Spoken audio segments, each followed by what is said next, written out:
ನನ್ನ YouTube channel ವೀಕ್ಷಕರಿಗೆ ಹೃತ್ಪೂರ್ವಕವಾದ ಸ್ವಾಗತ. ನಾನು ಈಗಾಗಲೇ ನಂಬರ್ 1 ಕರ್ನಾಟಕಕ್ಕೆ ದಾನ ಮಾಡಿನ ವಿಚಾರದಲ್ಲಿ 545 R&Dಗಳ ಬಗ್ಗೆ 2 ಎಪಿಸೋಡ್ ಮಾಡಿದ್ದೀನಿ. ಈಗ 3ನೇ ಎಪಿಸೋಡ್ನಲ್ಲಿ 545 ಹೆಂಗೆ ಮಾಡೋದು, ಯಾರು ದುಡ್ಡು ಕೊಡ್ತಾರೆ, ಎಲ್ಲಿಂದ ತರಬೇಕು, ಯಾರು ಮಾಡಬೇಕಿದ್ನ, ಇದು ವೆರಿ ವೆರಿ ಇಂಪಾರ್ಟೆಂಟ್. ಯಾಕೆಂದ್ರೆ ಈ ಸೆಂಟ್ರುಗಳು ಮಾಡ್ಕೊಡ್ತೀವಿ ಅಂತ ಯಾವ MLAಗಳಿರು ಬೇಡನ್ನಲ್ಲ, ಯಾವ MP ಮಾಡಲ್ಲ. ಏನೇ ನಮ್ದೊಂದು ಆಫೀಸ್ ಆಗುತ್ತೆ, ನಮ್ದೊಂದು ಒಳ್ಳೆ ಇನ್ಫ್ರಾಸ್ಟ್ರಕ್ಚರ್ ಆಗುತ್ತೆ, ಜನ ಬಂದು ಹೋಗೋಕ್ಕಾಗುತ್ತೆ, ಅದೊಂದು ಇರುತ್ತೆ ಅಂತಕ್ಕಂಥದ್ದು ಎಲ್ಲರಿಗೂ ಅದು ಇಷ್ಟವಾಗಿರ್ತಕ್ಕಂಥದ್ದೇ ವಿಚಾರ.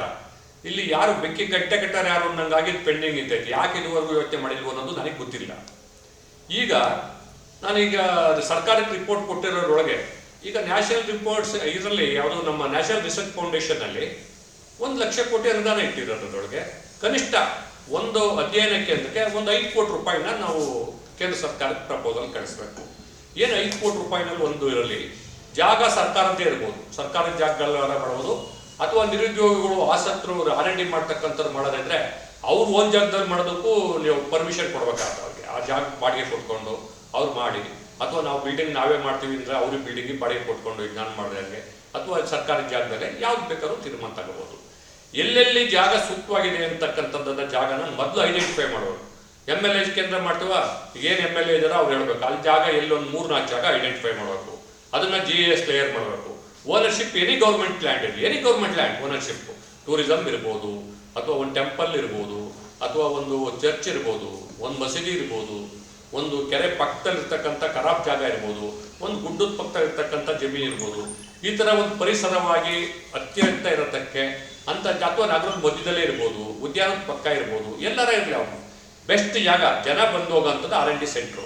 ಜನ ಬಂದು ಹೋಗೋದು ಅಂತಂದ್ರೆ ಜಾತ್ರೆ MLAಗಳು ಆಫೀಸ್ಗಳಿಗೆ ಬಂದು ಬೆಳಗ್ಗೆ ಫೋನ್ ಮಾಡಿ ಫೋನ್ ಅವ್ನು ಹೇಳು ಇವ್ನಿಗೆ ಹೇಳೋಣ, ಅದು ಬಿಲ್ ಕೊಡಿಸು, ಇದು ಟ್ರಾನ್ಸ್ಫರ್ ಮಾಡಿಸು ಅನ್ನೋ ಕಚೇರಿ ಬೇಡ. ಅದೊಂದು ಕಚೇರಿ ಇದು ಬಿಡಲ್ಲ, ಸಪ್ರೇಟಾಗಿ ಅದೊಂದು ಕಚೇರಿ ಇರಲಿ. ಯಾಕೆಂದ್ರೆ ಒಬ್ಬ MLAಗಳಿಗೆ MP ಗಳಿಗೆ ಅಂದರೆ ಎರಡೂ ಬೇಕು ಅವರಿಗೆ. ಅದು ಚುನಾವಣೆಗೋಸ್ಕರ ಮಾಡಬೇಕಾಗತ್ತೆ, ಜನಗಳಿಗೆ ಸಹಾಯ ಮಾಡಬೇಕಾಗತ್ತೆ, ಪಕ್ಷ ಸಂಘಟನೆಗಳು ಮಾಡಬೇಕಾಗತ್ತೆ, ಅವ್ರಿಗೆ ಅನುಕೂಲ ಮಾಡ್ತಕ್ಕಂಥದ್ದು, ಬೆಳಗ್ಗೆದ್ದು ಮಾಡ್ತಕ್ಕಂಥದ್ದು ನಿರಂತರವಾಗಿ ಅದೊಂದು ಆಫೀಸ್ ಇದ್ರೆ ಇದು ಮೌನವಾಗಿರಬೇಕು, ಸಿಂಪಲ್ ಆಗಿರಬೇಕು.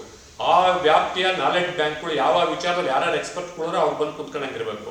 ಅಲ್ಲಿ MLA ಅವರು ಶಾಂತವಾಗಿ ಕುಂತ್ಕೊಂಡು ಚರ್ಚೆ ಮಾಡ್ತಕ್ಕಂಥ ವಿಚಾರ ಅಂತ. ಅದಕ್ಕೋಸ್ಕರ ಒಳ್ಳೆ ಜಾಗದಲ್ಲಿ ಇರಬೇಕು. ಅದೊಂಥರ ಅವ್ರಿಗೆ ಗೆಸ್ಟ್ ಹೌಸ್, ಒಂಥರ IB ಪ್ರವಾಸಿ ಮಂದಿರ ಇದ್ದಂಗೆ ಇರಬೇಕು. ಅದು ಭಾಳ ಚೆನ್ನಾಗಿರ್ಬೇಕು, ಒಳ್ಳೆ ನೇಚರ್ ಇರಬೇಕು. ಆ ಥರದ್ದು ಮಾಡಬೇಕಾಗತ್ತೆ. ಅದು ಪ್ರಸ್ತಾವನೆ ಇಡೀ ರಾಜ್ಯದಂತ 224 ಕ್ಷೇತ್ರದಲ್ಲಿ 545 ಅಂದರೆ ಒಂದು MLAಗೆ, ಕೆಲವು MLAಗೆ 2 ಮಾಡಬೇಕು, ಕೆಲವು MLA ಕ್ಷೇತ್ರದಲ್ಲಿ 3 ಮಾಡಬೇಕು. ಈಕ್ವಲ್ ಆಗಿ ಮಾಡಬೇಕು. MLAದಂತೂ ಆ ಕ್ಷೇತ್ರದಲ್ಲಿ ಇರಲೇಬೇಕು. ಇನ್ನೊಂದು MLCದೋ MP ಎಲ್ಲಿ ಬೇಕಾದ್ರೂ ಯಾವ್ದಾರ ಒಂದು ವಿಧಾನಸಭಾ ಕ್ಷೇತ್ರದಲ್ಲೇ ಆಗ್ಬೋದು. ಇವು ಅಧಿಕಾರಿಗಳು ಉಳಿದವೇನಂತ ಹೇಳಿ ನಾವೆಲ್ಲ ಮಾಡ್ಬೇಕಾದ್ರೆ 2-3 ಸೆಂಟ್ರ್ ಮಾಡಬೇಕಾಗತ್ತೆ.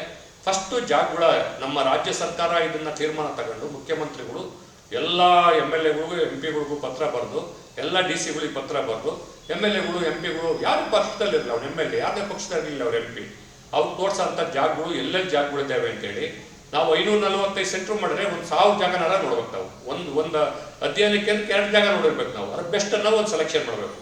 ಅದನ್ನೆಲ್ಲ GIS ಕ್ಲಿಯರ್ ಮಾಡಿ ಎಷ್ಟೆಷ್ಟು ಎಕರೆ ಜಾಗ ಇದೆ, ಎಲ್ಲೆಲ್ಲಿದೆ ಅಂತಕ್ಕಂಥದ್ದು ಸೆಲೆಕ್ಟ್ ಮಾಡ್ತಕ್ಕಂಥದ್ದು, ಜಾಗಗಳು ಐಡೆಂಟಿಫೈ ಮಾಡ್ತಕ್ಕಂಥದ್ದು ಒಂದು ಮೆಥಡ್. ಪ್ಯಾರಲೆಲ್ ಆಗಿ ಈಗ 1 ಲಕ್ಷ ಕೋಟಿ ರೂಪಾಯಿ ಬಡ್ಜೆಟಲ್ಲಿ ನ್ಯಾಷನಲ್ ರಿಸರ್ಚ್ ಫೌಂಡೇಶನ್ ಇದ್ದಾಗ ನಾವು ಅದಕ್ಕೆ ಪ್ರಸ್ತಾವನೆ ಕಳಿಸ್ಬೇಕು. ನಮ್ಮ ರಾಜ್ಯದಲ್ಲಿ ನಾವು ಹಿಂಗೆ ಮಾಡ್ತೀವಿ, ಇದು IT-BT ಇಲಾಖೆನಾರ ಕಳಿಸ್ಬೋದು, ಇಲ್ಲ ಪ್ಲಾನಿಂಗ್ ಡಿಪಾರ್ಟ್ಮೆಂಟ್ ಕಳಿಸ್ಬೋದು, ಇಲ್ಲ ಫಾರೆಸ್ಟ್ ಡಿಪಾರ್ಟ್ಮೆಂಟ್ ಕಳಿಸ್ಬೋದು. ಯಾಕೆ ಇದೇನು ಫಾರೆಸ್ಟ್ಗೂ ಡೆವಲಪ್ಮೆಂಟ್ಗೂ ಸಂಬಂಧ ಏನು? ಇವ್ರು ಹೇಳ್ತಾರೆ, ನಾನು ಹಿಂಗೆ ಹೇಗೆ ಹೇಳ್ತಾನೆ ಅಂತ ನೀವು ಅನ್ಬೋದು. ಬಟ್ ಕೇಂದ್ರ ಸರ್ಕಾರ ಬಹಳ ಒಂದು ಒಳ್ಳೆ ಅತ್ಯುತ್ತಮವಾದ ಯೋಜನೆ ಜಾರಿಗೆ ಕೊಟ್ಟೈತೆ. ಒಂದೊಂದು ಕಮಿಟಿಗಳು ಏನು, BMC biodiversity management committee, PBR people biodiversity register ಅಂತ. ಇದು ಪ್ರತಿ ಒಂದು ರಾಜ್ಯದ ವಿಧಾನಸಭಾ ಕ್ಷೇತ್ರ ಅಲ್ಲ, ಇದು ಯಾರು ಗ್ರಾಮ ಪಂಚಾಯಿತಿ ಲೆವೆಲ್ನಲ್ಲಿ ಇಡೀ ದೇಶದ, ನಾಟ್ ಓನ್ಲಿ ರಾಜ್ಯ ಅಲ್ಲ, ಭಾರತ ದೇಶಾದ್ಯಂತ ಎಲ್ಲ ಗ್ರಾಮ ಪಂಚಾಯಿತಿ ಲೆವೆಲ್ನಲ್ಲೂ ಒಂದು ಬಯೋಡೈವರ್ಸಿಟಿ ಕಮಿಟಿ ಚೇರ್ ಇರ್ತಾರೆ. ಅದಕ್ಕೆ ಮೆಂಬರ್ ಸೆಕ್ರೆಟರಿಗಳು PDOಗಳಾಗಿರ್ತಾರೆ. ಇಡೀ ರಾಜ್ಯದ ಎಲ್ಲ ULBs ನಗರ ಸ್ಥಳೀಯ ಸಂಸ್ಥೆಗಳಲ್ಲಿ ಕಾರ್ಪೊರೇಷನ್ ಇರ್ಬೋದು, ಟೌನ್ ಪಂಚಾಯತ್ ಇರ್ಬೋದು, ಪುರಸಭೆ ಇರ್ಬೋದು, ನಗರಸಭೆ ಇರ್ಬೋದು, ಅಲ್ಲಿರ್ಬೋದು, ಅಲ್ಲಿ ಕಮಿಷನರ್ಗಳು ಅಥವಾ ಚೀಫ್ ಆಫೀಸರ್ಗಳು ಮೆಂಬರ್ ಸೆಕ್ರೆಟರಿ ಇರ್ತಾರೆ. ಚೇರ್ಮನ್ ಅವರು ಯಾರು ಬೇಕಾದ್ರೂ, ಅವರು ಮೇಯರು, ಅಧ್ಯಕ್ಷರು ಅವ್ರನ್ನ ಇದ್ರು ಮಾಡ್ಕೋಬಹುದು, ಅಥವಾ ಬೇರೆಯವ್ರನ್ನೂ ನಾಲೆಜಬಲ್ ಪರ್ಸನ್ ಮಾಡ್ಕೋಬಹುದು ಅಂತಕ್ಕಂಥದ್ದು ಒಂದು ಚರ್ಚೆ ಇದೆ. ಆ ಕಮಿಟಿ ಮಾಡಕ್ಕೆ ಲಕ್ಷಾಂತರ ರೂಪಾಯಿ ದುಡ್ಡು ಕೊಡೈತೆ ಕೇಂದ್ರ ಸರ್ಕಾರ. ಕಮಿಟಿ ಮಾಡಕ್ಕೆ ದುಡ್ಡು ಕೊಡೈತೆ, ಆ PBR ಮಾಡೋಕ್ಕೂ ದುಡ್ಡು ಕೊಡೈತೆ. ಕಮಿಟಿ ಅವತ್ತು ಮಾಡಿ ದುಡ್ಡು ಇಸ್ಕೊಂಡು ಅವತ್ತು ಮಾಡಿದ್ರೆ ಅದು ರಿವೈವಲ್ ಮಾಡಿಲ್ಲ, ಮೀಟಿಂಗ್ ಮಾಡ್ತಾ ಇಲ್ಲ. ಅವರೇ ಇನ್ಕಮ್ ಜನರೇಟ್ ಮಾಡ್ಬೋದು ಅಂತ ಐತೆ, ಇನ್ಕಮ್ ಜನರೇಟ್ ಮಾಡ್ತಾ ಇಲ್ಲ. ನಾವೇನು ಹೇಳ್ತಾ ಇದೀವೋ ಅದಾಗ ಈ ಯೋಜನೆಗಳಲ್ಲಿ 50% ಯೋಜನೆಗಳು ಅದ್ರೊಳಗೆ ಸೇರ್ಕೊಂಬಿಟ್ಟವೆ. ಈಗ ಅದ್ರಲ್ಲಿ ಏನು ಹೇಳ್ತಾನೆ, ಯಾವ ಊರಿನಲ್ಲಿ ನಾಲೆಜಬಲ್ ಪರ್ಸನ್ ಅವರೇ ಅವ್ರು ಪಟ್ಟಿ ಮಾಡಿ ಅಂತ ಹೇಳ್ತಾನೆ. ಪ್ರತಿಯೊಂದು ವಿಚಾರದಲ್ಲೂ ನಾಲೆಜಬಲ್ ಪರ್ಸನ್, ನಾನೀಗ ನಾಲೆಜ್ ಬ್ಯಾಂಕ್ ಮಾಡಿ ಅಂತ ಹೇಳ್ತೀನಿ, ಅವನು ಅವತ್ತೇ ನಾಲೆಜಬಲ್ ಪರ್ಸನ್ ಪಟ್ಟಿ ಮಾಡಿ ಅಂತ ಹೇಳ್ತಾನೆ. ಅದು ಸೇಮೆ ಆಯ್ತದು. ನನ್ನ ಆಲೋಚನೆ ಸರ್ಕಾರ ಅದೇ ಮೊದಲೇ ಅದು ಮಾಡೈತೆ ಅಂತ ನನ್ನ ಲೆಕ್ಕ. ಆಮೇಲೆ ಇವರು ಯಾರು ಆಯುರ್ವೇದ ಡಾಕ್ಟರ್ಗಳು ಇರ್ಬೋದು, ಯುನಾನಿ ಡಾಕ್ಟರ್ಗಳು ಇರ್ಬೋದು, ನಾಟಿ ವೈದ್ಯರು ಇರ್ಬೋದು, ಪಾರಂಪರಿಕ ವೈದ್ಯರು ಇರ್ಬೋದು, ಅವರು ಐಡೆಂಟಿಫೈ ಮಾಡಿ. ಆಮೇಲೆ ಆ ಊರಿನಲ್ಲಿ ಯಾವ ಗಿಡ ಐತೆ, ಯಾವ ಔಷಧಿ ಗಿಡ ಐತೆ, ಯಾವ ಮರ ಐತೆ, ಅವನ್ನ ಐಡೆಂಟಿಫೈ ಮಾಡಿ ರಿಸ್ಟೋರ್ ಮಾಡಿ. ಆಮೇಲೆ ಅದ್ರ ಜೊತೆಗೆ ಯಾವ ನದಿ ಇದೆ, ಯಾವ ಕೆರೆ ಇದೆ, ಯಾವ ಕಟ್ಟ ಇದೆ, ಯಾವ ಕರ ಬಳ್ಳ ಇದೆ, ಯಾವ ಕ್ಯಾರೆಸ್ ಏನಂತಾರೆ, ಯಾವ ಈಗ ನಮ್ಮೂರಿನಲ್ಲಿ ಒಂದು ಪುಟ್ಟ ಕಟ್ಟೆ ಹಳ್ಳ ಅಂತಾರೆ, ಚಿಕ್ಕ ಹಳ್ಳ ಅಂತಾರೆ, ದೊಡ್ಡ ಹಳ್ಳ ಅಂತಾರೆ. ಈ ಥರ ಆವ ಹಳ್ಗಳು ನಿಮ್ಮೂರಲ್ಲಿ ಯಾವ ಇದೆ, ಯಾವ ಕಟ್ಟೆ ಇದೆ, ಯಾವ ವಾಟರ್ ಬಾಡಿ ಇದೆ, ಇವೆಲ್ಲ ಇನ್ಫಾರ್ಮೇಶನ್ಸು ಕಲೆಕ್ಟ್ ಮಾಡಬೇಕು. ಆಮೇಲೆ ನೀವು ಜನರೇಟ್ ಮಾಡ್ಕೋಬೇಕು ಇನ್ಕಮ್ನ. ಅಲ್ಲಿ ಆ ಸಮಸ್ಯೆ ನಡಿಬೇಕಾದ್ರೆ ಅಲ್ಲಿ ಒಂದು ಟ್ಯಾಕ್ಸ್ಗಳು ಹಾಕೊಂಡು ಯಾವ ಥರ ಮಾಡ್ಬೋದು, ಅದಕ್ಕೆ ಇನ್ಕಮ್ ಹೆಂಗೆ ಜನರೇಟ್ ಮಾಡ್ಬೋದು ಅನ್ನೋದನ್ನು ಮಾಡಿ ಅಂತ ಹೇಳೋದು. ಈಗ ಆಲ್ರೆಡಿ ಅದು ಇರುವಾಗ ನಾವು ಅಸೆಂಬ್ಲಿ ಒಂದು ಫೆಡರೇಷನ್ ಮಾಡ್ಕೊಂಬಿಡೋದು ಅವ್ರನ್ನೆಲ್ಲ. ಯಾಕೆಂದರೆ ಎಲ್ಲ ಎಮ್ ಎಲ್ ಎ ಕಂಟ್ರೋಲಲ್ಲೇ ಬರ್ತಾರೆ. ಅವಾಗ ಇಂಪ್ಲಿಮೆಂಟು ಪ್ರತಿ ಹಳ್ಳಿ ಲೆವೆಲ್ಗೂ ಹೋಗುತ್ತೆ, ಪ್ರತಿ ಹಳ್ಳಿ ಲೆವೆಲ್ಗೂ ರೀಚ್ ಆಗುತ್ತೆ. ಅವಾಗ ಇದು ಅತ್ಯುತ್ತಮವಾಗಿರ್ತಕ್ಕಂಥ ವಂಡರ್ಫುಲ್ ಸ್ಕೀಮ್ ಆಗುತ್ತೆ. ಆಮೇಲೆ ಪರಿಸರದ ಬಗ್ಗೆನೂ ಕಾನ್ಸಂಟ್ರೇಟ್ ಮಾಡಿದಾಗ ಮತ್ತೆ ಡೆವಲಪ್ಮೆಂಟ್ ಆಗೋ ಅದಂತೂ ನಮ್ಮ ರಾಜ್ಯ ಸರ್ಕಾರ BMC ಗೈಡ್ಲೈನ್ಸ್ ಅನ್ನ ಚೇಂಜ್ ಮಾಡ್ಕೊಂಡ್ರೆ ಆಯ್ತು. ಚೇಂಜ್ ಮಾಡಿಬಿಟ್ಟು ಇವನು ವಿಕಸಿತ ಭಾರತದ್ದು ಅಥವಾ ಮುಖ್ಯಮಂತ್ರಿಗಳದ್ದು ಕರ್ನಾಟಕ ಅಭಿವೃದ್ಧಿ ಮಾದರಿ, ಈ ಬ್ರ್ಯಾಂಡ್ ಬೆಂಗಳೂರು ಇದ್ದಂಗೆ ಬ್ರ್ಯಾಂಡ್ ನಮ್ಮೂರು, ನಾನು ಅದು ಬರ್ದಿದ್ದೀನಿ ಪುಸ್ತಕದಲ್ಲಿ. ಅವ್ನು ಹಾಕೊಂಡು ಅವ್ರವ್ರು, ನಮ್ಮೂರು ಅಂದರೆ ಅವರು ಯಾವ ಎಷ್ಟು ಹಳ್ಳಿಯವರು 30,000 ಬ್ರ್ಯಾಂಡ್ ನಮ್ಮೂರು ಅಂತ ಹಾಕೊಂಡು ನಾವು ಮಾಡ್ಕೋಬೋದು. ಅವಾಗ ಭಾಳ ಅತ್ಯುತ್ತಮವಾಗಿರ್ತಕ್ಕಂಥದ್ದಾಗುತ್ತೆ. ಅವಾಗ ಒಂದು ಕ್ಷೇತ್ರಕ್ಕೆ ಒಂದು R&Dಗೆ 5 ಕೋಟಿ ರೂಪಾಯಿಗೆ ನಾವು ಪ್ರಸ್ತಾವನೆ ಕಳಿಸಿದರೆ 2,725 ಕೋಟಿ ಆಗುತ್ತೆ. ತದನಂತರ 23 ವರ್ಷಕ್ಕೆ ಮೇಂಟೆನೆನ್ಸ್ಗೆ ನಾವು ಹೆಂಗೆ ಮಾಡಬೇಕು, ಇಲ್ಲಿ ಕಲೆಕ್ಷನ್ ಮಾಡೋ ಟ್ಯಾಕ್ಸಲ್ಲಿ ಮಾಡಬೇಕಾ, ಅಥವಾ ಕೇಂದ್ರ ಸರ್ಕಾರ ರಾಜ್ಯ ಸರ್ಕಾರ ಅನುದಾನ ಕೊಡಬೇಕಾ, ಅಥವಾ ಯಾವ ರೀತಿ ಜನರೇಟ್ ಮಾಡ್ಕೋಬೇಕು ಅಂತಕ್ಕಂಥದ್ದನ್ನು ಒಂದು ಅತ್ಯುತ್ತಮವಾಗಿರ್ತಕ್ಕಂಥ ಒಂದು ಯೋಚನೆ ಮಾಡಬೇಕು. ಆವಾಗ ಬೆಸ್ಟ್ ಆಗುತ್ತೆ.